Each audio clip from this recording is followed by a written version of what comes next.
Change your diet, change your life, change the planet.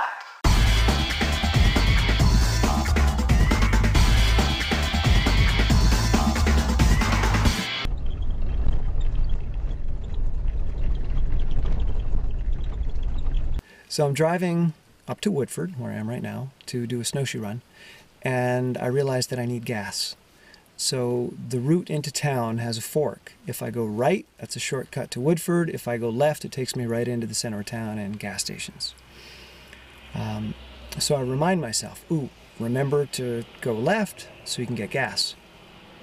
A few minutes later, I wake up, not that I was asleep, but I wasn't consciously aware, and I'm on the right fork. I'm taking the shortcut to Woodford, and I'm like, I forgot.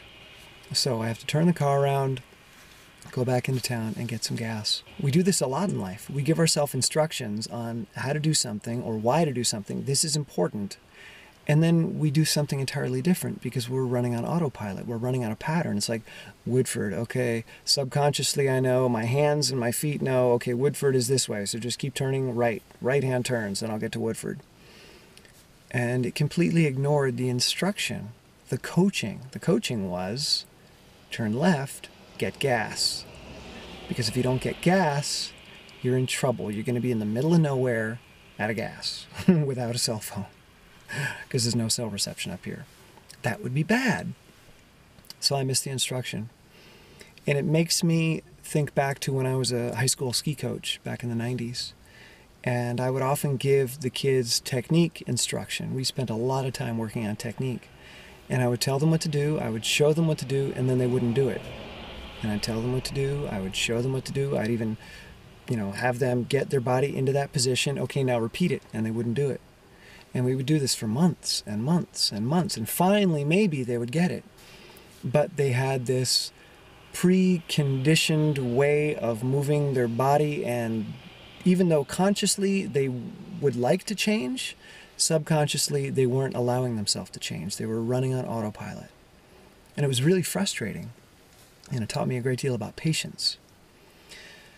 But I'm also thinking now about the type of coach in your life, and that maybe the coach that's gentle and patient and considerate, maybe that's not the best coach to have. Maybe I wasn't a very good coach because I was patient. Because when we're patient with ourselves and with others, they seldom change because they're often running on autopilot. And as I go through my life and I deal with incredibly difficult, challenging, sometimes downright evil people, I see them as obstacles. I see them as deterrents. I see them as energy vampires. I often see them as the reasons that my life isn't working out. I'm not a big fan of blame, but sometimes it's hard not to see someone oppressing you. There are oppressors in life. They are real. They do exist. Instead of seeing these people as obstacles, instead of seeing these people as the reason for your failure, what if you saw them as a coach? And this is something that I'm taking on today. This is a new practice I'm starting today. To look at the difficult people in my life as coaches. Because what is a coach? What do you hire a coach for? To challenge you, to push your limits, and to put you in pain. Not like they're going to beat you in pain, but they force you to do things that you don't want to do. They force you into situations that are uncomfortable, that you don't want to be in. That's what a really good coach does. So if there's someone in my life that I see as an obstacle, that I see as negative, damaging, hurtful, well, what if I viewed that from the perspective of, this person is making me stronger. This person is forcing me to deal with a situation that I don't want to deal with. This person is forcing me to handle aggression. This person is forcing me to handle negativity, to grow inside of it. I'm about to go snowshoe in the sleeting rain. I'm not looking forward to it. That's really uncomfortable. It's going to be cold, I'm going to be soaking wet, and I'm going to be running in snowshoes. In slushy snow, which sticks to the shoes and makes them heavy. Anyways, I have to be my coach and get myself out there, even though I don't want to. So negative people in your life, if you see them as coaches that really force you to change, because me as the nice coach, spending months trying to get someone to adopt new technique, the great coach is the one that says, no, you do it right now. And the kid's like, well, I don't want to. You do it right now. Someone that really forces you to change. When do people change? Do we change when the conditions are good? Do we change when the conditions are favorable? Do we change when everything is going our way? Do we change when we're comfortable? No, we think about it. We talk about it. Oh, I'll do this tomorrow. I'm going to start running tomorrow. Or next week, I'm going to start doing green smoothies every day. Do you know why that never works? Because you're comfortable when you make the statement. When you are desperate to change the situation because it hurts and because it's uncomfortable, you will make the necessary changes. When it hurts bad enough, you will change. When you're comfortable, it's easy to put it off till tomorrow.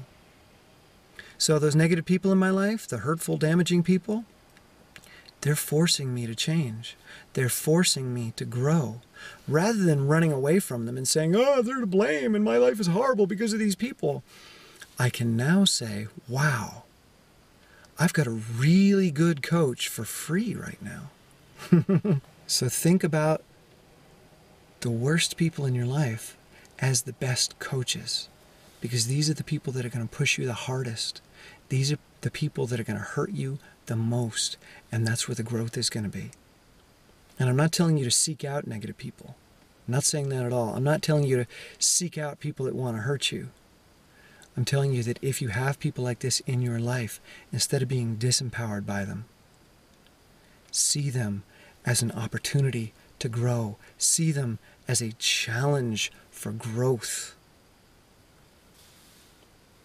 See them as a coach. See it as a workout. See every interaction with them as a workout and as a way up and out of that situation. The heavier the weight you lift, the stronger you get. And the more negative the people are in your life, the stronger you're going to get if you choose to see them as coaches. I've let people in situations make me weaker, and that's why I'm in the situation I'm in right now. Because instead of seeing them as opportunities for growth, I've seen them as obstacles in the way of my own self-realization. I've seen them as obstacles in the way to my happiness, to my fulfillment, to my potential. I'm the obstacle to my potential because I've made myself the victim. But when you see these people in situations as coaches, you're no longer the victim. Now you're the victor. You're choosing growth. You're choosing the challenge. You're choosing to transform the situation. And I'm going to go choose running in the sleet right now because it's going to make me stronger.